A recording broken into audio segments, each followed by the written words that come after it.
Hello বন্ধুরা, কেমন আছো সবাই? আমি পূজা আর তোমাদের সবাইকে স্বাগতম। আজ তোমাদেরকে একটা জিনিস দেখাচ্ছি। এটা হচ্ছে আমার ঠাকুমার মায়ের পানের ভাঁড়, আর এটার বয়স প্রায় 25 বছর।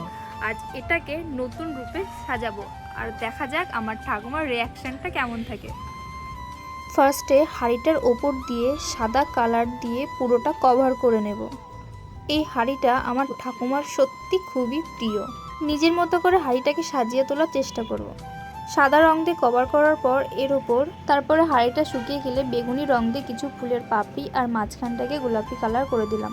হাঁড়িটার সৌন্দর্য আরেকটু ফুটিয়ে তোলার জন্য পাশ দিয়ে লতানো আকারের পাতা আঁকিয়ে দিলাম। এরকম করে প্রায় হাঁড়িটাকে গোল করে এরকম ফুলের সাথে কভার করে নিতে হবে। আসলে এই হাঁড়িটা আমার ঠাকুমা খুবই যত্ন সহকারে রেখে দিয়েছিল, আর আমি ওখান থেকে লুকিয়ে লুকিয়ে হাঁড়িটা নিয়ে এসেছি রং করার জন্য।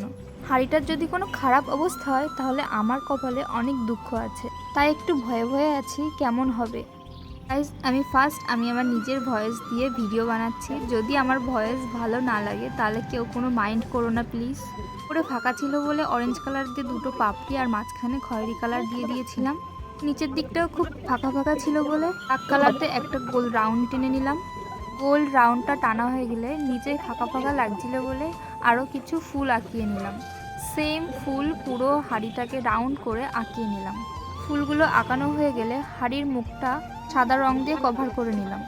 হাঁড়িটার রং ছিল হলুদ কালার, এই জন্য রঙের পরিমাণটা একটু বেশি লাগছিল, তাই রংটা শুকাতেও লেট হচ্ছে। ফাইনালি গাইস, আমার হাঁড়িটা রং করা কমপ্লিট হলো। এবার দেখা যাক আমার ঠাকুমার রিয়াকশনটা কেমন থাকে।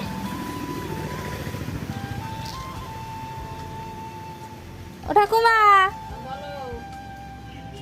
এ দেখো তোমার মার পানের ভার আমি সাজাইছি, কিরম লাগতেছে? খুব ভালো লাগতেছে, খুব সুন্দর হয়েছে, ভালো লাগতেছে তো? খুব ভালো হয়েছে। তোমাদের কাছে কেমন লাগলো অবশ্যই কমেন্টে জানাবে, আর চ্যানেলটাকে সাবস্ক্রাইব করবে।